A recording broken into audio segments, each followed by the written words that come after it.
Good night to all, and welcome to this Tropical Storm Isaac media briefing. Let me acknowledge the presence of the Prime Minister, Honorable Roosevelt Skerrit, Honorable Joseph Isaac, Minister for Disaster Management, Honorable Rayburn Blackmore, Minister for National Security, Honorable Francine Barron, Minister of Foreign Affairs, and Honorable Dr. Colin McIntyre, Minister for Public Works. As you are aware, earlier this afternoon, Tropical Storm Isaac exited into the Caribbean Sea and no longer poses any direct threat to Dominica. However, there are still some lingering showers, and the Met Service has issued a flood warning for Dominica. So as of 5 p.m. this afternoon, Tropical Storm Isaac was 135 miles southwest of Dominica, with the center moving away from Dominica, and all watches and warnings have been discontinued for this system. At this time, I would like to invite the Honorable Prime Minister to address the nation. Thank you very much. Let me greet the media present and, of course, the citizens and residents of our country. First of all, well, I'll be very brief tonight because we all have to go to bed and get ready for work tomorrow. First of all, I want to give thanks to the Almighty God for His many blessings and mercies, for sparing us from the effects of the tropical storm. As we've said, we can do all of the planning humanly possible, but that alone is not enough. We need to ensure that we pray to the Lord for His blessings. And of course, thank all the residents and citizens and the thousands of people out in Dominica who interceded on our behalf for this storm. The fact is, for several days, this storm was coming straight to Dominica. It wasn't moving down, it was moving up, and one can only thank the Lord for sparing us.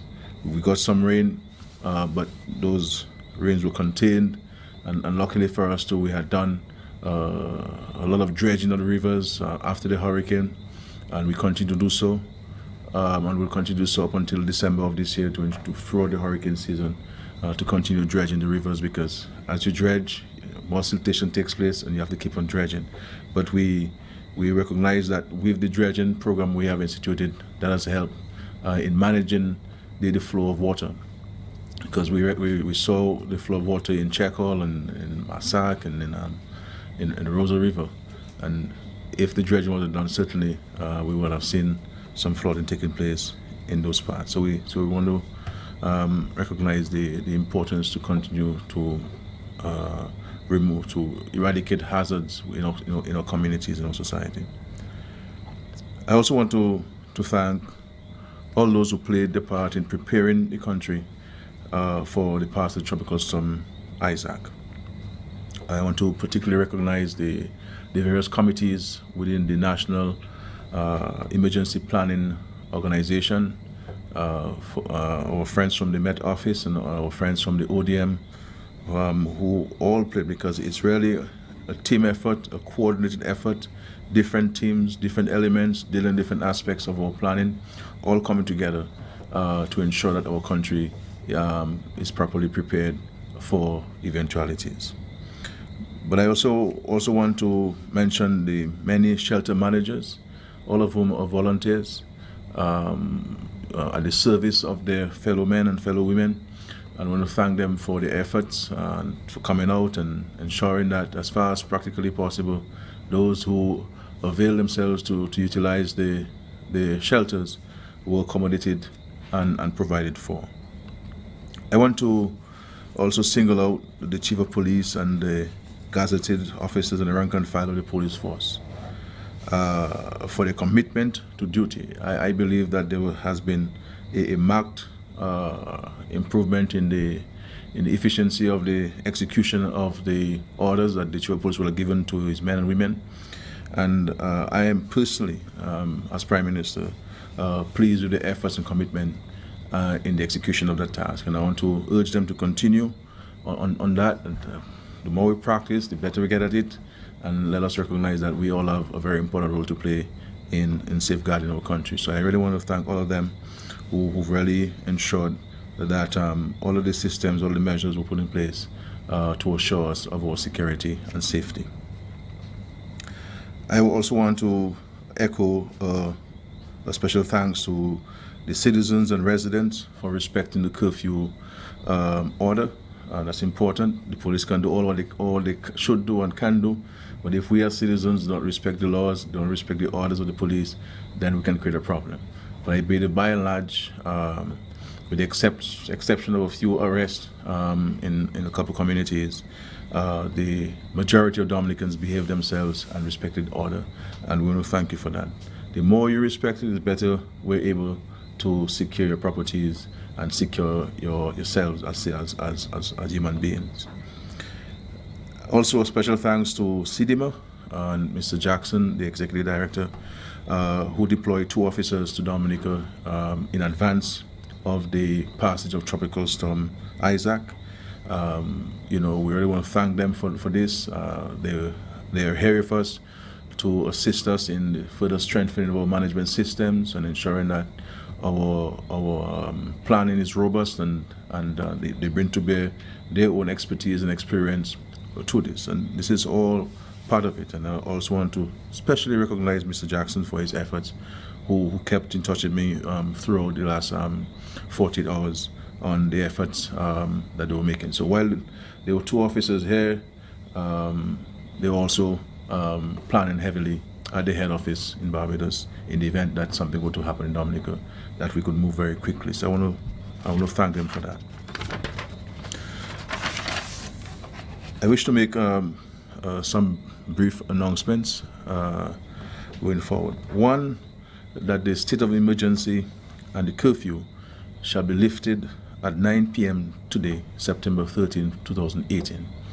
The Chief of Police has advised me on the lifting of the curfew at 9 p.m. tonight, September 13, and I have accepted his advice, and we will be advising His Excellency the President of this, and we have informed and advised His Excellency the President on this. So effective 9 p.m. tonight, the curfew and the state of emergency shall be lifted on Dominica. And this is what we said to our citizens, that these measures are taken for good reason. And the main reason is, one, to protect lives first and foremost, because that's our preoccupation, and secondly, property, and to allow for the emergency and essential services to be able to carry out their duties unimpeded. Because if you have everybody driving around, which is a normal human behavior, normal human reaction, something is happening, we want to see, we want to go sightseeing. And we have to put these things in place to ensure that our citizens are protected during this time, and that we can provide better services and more efficient services to our citizens. The second announcement is that public officers shall report to work tomorrow, September 14, 2018. So all public officers shall report to work tomorrow, September 14, 2018. And of course, I am more than certain those in the private sector will report to work as well. Thirdly, teachers and supporting school staff are to report to work tomorrow, September 14, 2018. So all teachers and all support staff at the schools should report to work tomorrow, so you can get your textbooks ready, your teaching aids ready, get your desk and your chairs ready for school on Monday, September 17, 2018. So students shall report to school on Monday, September 17, 2018, but the students shall remain at home tomorrow, September 14, 2018. And the only reason why we are allowing the students to stay home is that some schools have been used as shelters, and we want to have it sanitized for school on Monday. But had it not been for that, every child in Dominica would be at school tomorrow, because we want to ensure that our children, our students, are afforded the maximum time for the tuition and for the learning. So again, just to repeat so that we don't get it, because I know once you're talking about getting back to work, most people don't hear it. You know, so I'm sure I'm going to get a lot of messages. Did you say no work tomorrow? You know, so one, the state of emergency and the curfew shall be lifted at 9 p.m. today, September 13, 2018. All public officers shall report to work tomorrow, September 14, 2018. Teachers and supporting school staff are to report to work tomorrow, September 14, 2018. All students shall remain at home tomorrow, September 14, 2018. Students shall report to school on Monday, 17 September 2018. Again, I want to thank all of you for your understanding. I know for all of us, with no exception, this has been another trying experience, and of course, invoking our psychological and emotional scars coming from Maria. So we understand the profound anxieties that all of us would have been going through the last couple of days. But we have lifted our country to the Lord, and many people have interceded on our behalf, and we have been spared. There have been no reports of any injuries, no reports of any deaths, no reports of any major damage to infrastructure, except in Geneva, where one abutment was undermined, and the minister has instructed the staff to go in there tomorrow morning to have it corrected. With one or two minor slides along the Ile-de-Blanc highway, which did not cause any traffic issues. So, by and large, you know, we can say that we have been spared the ravages of the storm, and we will continue to pray to the Lord because the hurricane season is over. As we breathe a sigh of relief and we look to the mountains from whence our strength cometh, I want us to pray for our friends in the United States who will be impacted one way or the other. We've already started to see flooding taking place in some of the towns in the south and sea swells. We hope that there will be no deaths and minimal damage to property, if at all. So we'll continue to pray for them as we prayed for ourselves, and I'm sure they haven't prayed for us, and we haven't been spared. We have an obligation as citizens and to pray for everybody. So again, good night. I know you have to go to work, you have to iron your clothes, you have to get your lunch ready. Some people cook their lunch the night before, you know, so you can sleep longer. So I know you have to do these things for tomorrow. In respect to water, I've been advised that in some of the communities where your water has not been restored, that will be restored very early in the morning. So by the time you wake, you'll have running water. But I also know that all of us would have collected water in various utensils, so we can use that for tonight. I mean, there's nothing wrong in bathing out of a basin tonight and go to bed. But tomorrow you'll be assured you can have a full bath, as we say it in Dominica. You'll have a complete shower tomorrow. But we do so again to protect the quality of the water. If we open up the system now, yes, we have water stored, but the advice I've received is that it would create some air pockets in the system, and that could delay access to the water when you really need it, which is tomorrow morning. So all the water systems will be open up tomorrow morning. Though I understand there's some communities where you have water, but those that do not have, I've been advised by the minister, by the general manager through the minister, that those will be open, especially in the Rosa catchment area. The water will be open up by 6 a.m. tomorrow, well before most people in Rosa wake up anyway. So. But do not mistake tomorrow. Tomorrow is a Saturday. You know, today I know today feels like a weekend and so on, or Sunday. Today is Thursday, so tomorrow is Friday. So I will end here.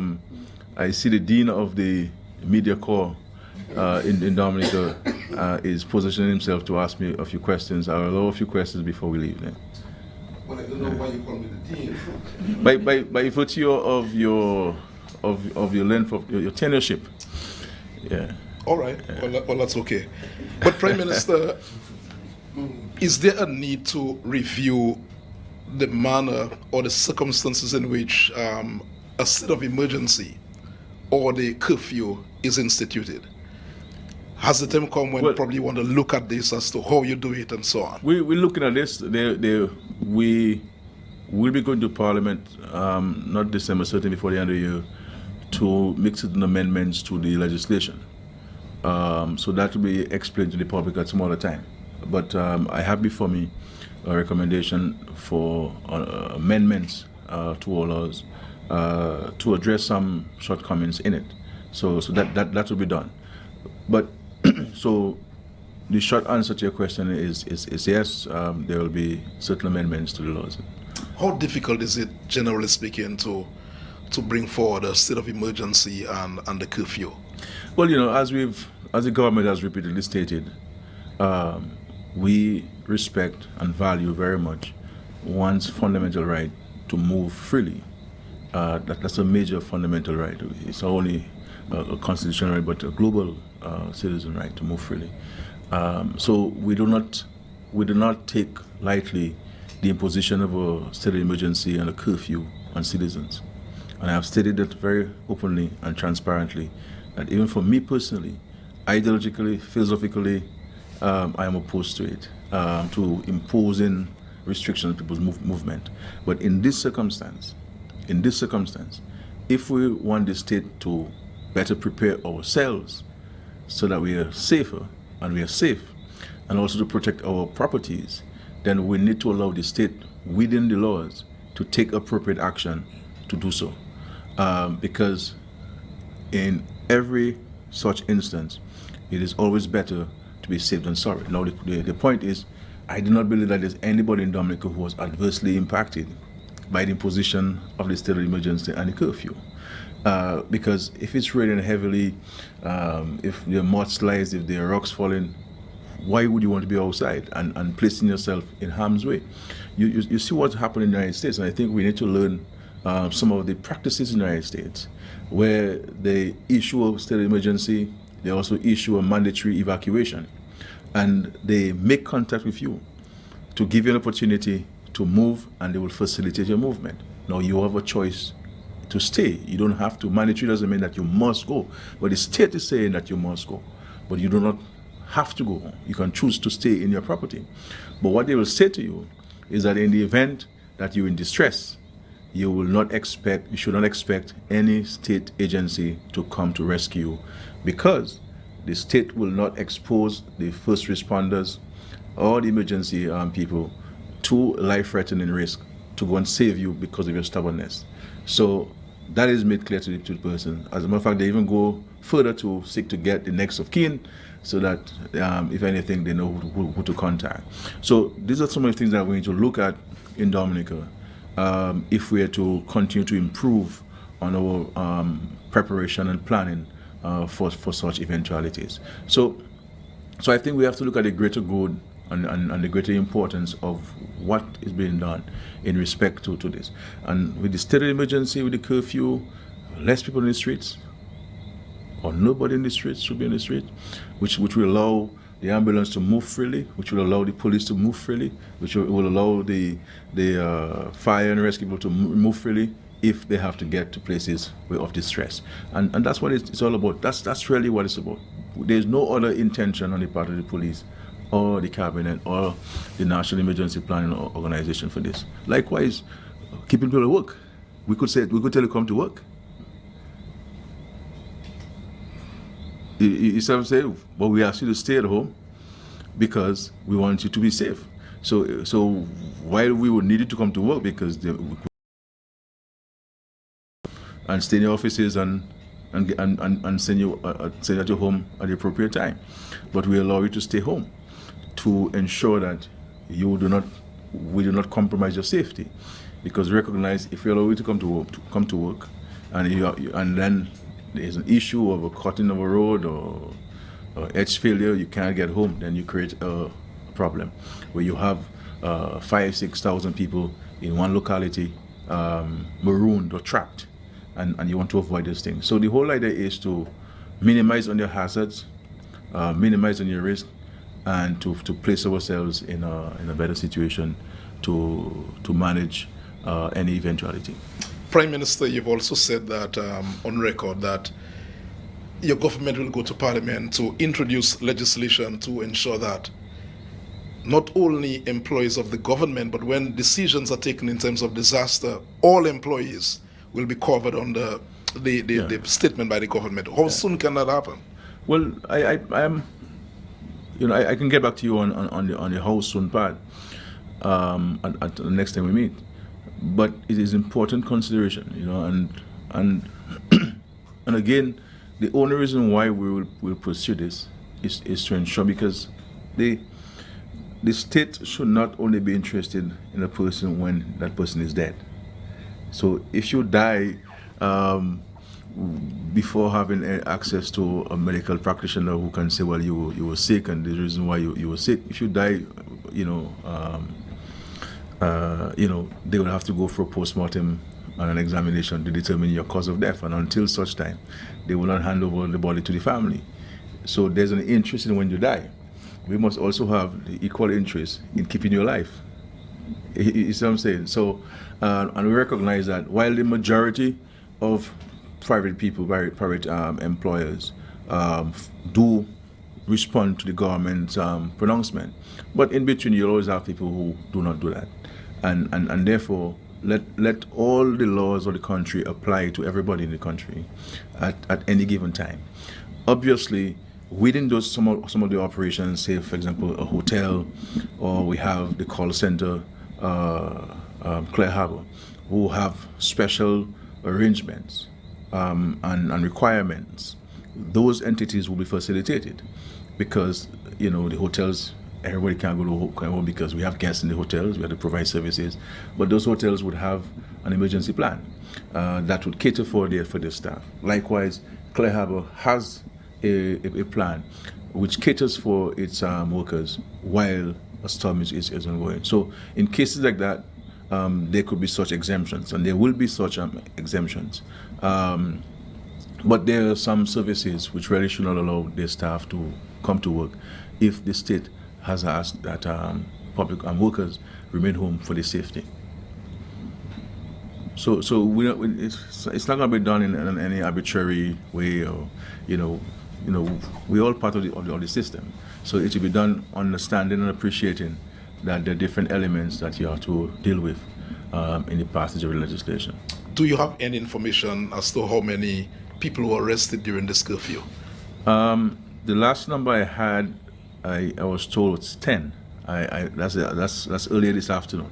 So I don't want you to hold me to say, well, Scary said maximum 10. I was advised that earlier in the afternoon, on the day, 10. But certainly the Chief of Police is in a better position to give you that information. Prime Minister, my final question, probably my final question. You've said that, and you've complimented the work of the police officers. What specific areas did you think that the police excel in this curfew period? I think in the execution of the force orders and the strategy which the police shared with me and shared with the Minister of National Security, and I think there was a marked demonstration by the police of a greater sense of enthusiasm and determination to ensure that the state was secure. And myself driving around and also looking at it, and I felt they did a good job. When they don't, I will say it. And I think it's only fair that if they have done so, that we recognize them publicly. Because let's face it, and every one of us will fall short of our responsibilities from time to time. And sometimes we're quick to criticize, but not quick to commend people when they've done well. These police officers, all of them, have families, and they would have left their families at home. Sometimes small babies, living in remote communities, all by themselves with no other arrangements. And they have to be in the streets at midnight, at 2 o'clock in the morning, at 3 o'clock in the morning, when many of us would have gone through a false dream. So we have to appreciate that sacrifice and that commitment, and recognize that they are performing a task that none of us do, but themselves. And even speaking to the Minister for National Security Cabinet earlier today, within NIPO, we'll be bringing in an additional committee that will deal with the welfare and well-being of the essential services and also their families, so we can provide better for them. In respect to in all of these essential services, we'll also have subcommittees at their level to deal with their well-being. So, for example, the police are out on duty. We have a schedule of their meals and supply of water and other nourishments. That must be done in a very efficient manner. So lunch, if lunch is at 1 o'clock, it should not come at 2:30. And we need to ensure that there's a special committee that deals with this and can deliver the meals to them on time. We also have to go even further with the preparation of meals. We need to know the dietary needs of all of these people, because not everybody who can consume salt, because you may have some health issues, or you might be a diabetic, and if you're diabetic, there's no reason why you should be drinking a Red Bull, for example, which has tons of sugar. So all of these things that we need to pay attention to, and so within the NIPO would make a recommendation to create this subcommittee to deal with the nourishment. I mean, for example, you have the folks at ODM. They should not be the ones looking for their own preparation of the meals, when they have to be focusing on monitoring the weather and advising myself and the cabinet on an ongoing basis. The nurses likewise, we should not have the nurses at the hospital having to cook something to eat. There should be a system in place that can prepare the meals for them as well. So all of these things as you go along, you pick up things and you seek to put systems in place to addressing them, so that people can continue their task in a very effective way, because your nourishment is very, very, very important at those times. Yeah. Yes, that's about it. In another forum, I'll ask you a question about a new advisor for the police. I will ask you that in another forum, sir. Okay, all right. But I want to thank you, Curtis, for your questions. These questions are important to elicit the information and bring it out to the public. Again, I want to thank all of you. Let us continue to thank the Lord for His many blessings, and the Lord has been good to us, and to thank all those who interceded on our behalf. And the hurricane season is not over. Yes, we should breathe a sigh of relief, but we have to continue to be vigilant. Let us, as we go along, to identify hazards in our communities, and let us seek to eliminate them, because these hazards can be potentially deadly. So tomorrow is another day, and let us go to bed and look forward to a glorious day in Dominica. Dominica is open for business, like we were on Monday. So we are fully open for business tomorrow morning, well, from tonight, really, from 9 a.m. tonight, from 9 p.m. tonight. Sorry, once the curfew and the state emergency is over. I know, many of us will want to, maybe even putting our clothes on already, to go outside. Save yourself the money. Gas is not cheap. Gas is not cheap. Save yourself the money. There's no need to go drive around, and tomorrow morning you can't find money to buy gas to go to work. So keep your vehicle as a full tank, my brother. Leave your vehicle where it is there. Keep on watching a little TV and enjoy a little slow music tonight. Pray and go to bed. Thank you very much, and God bless you now.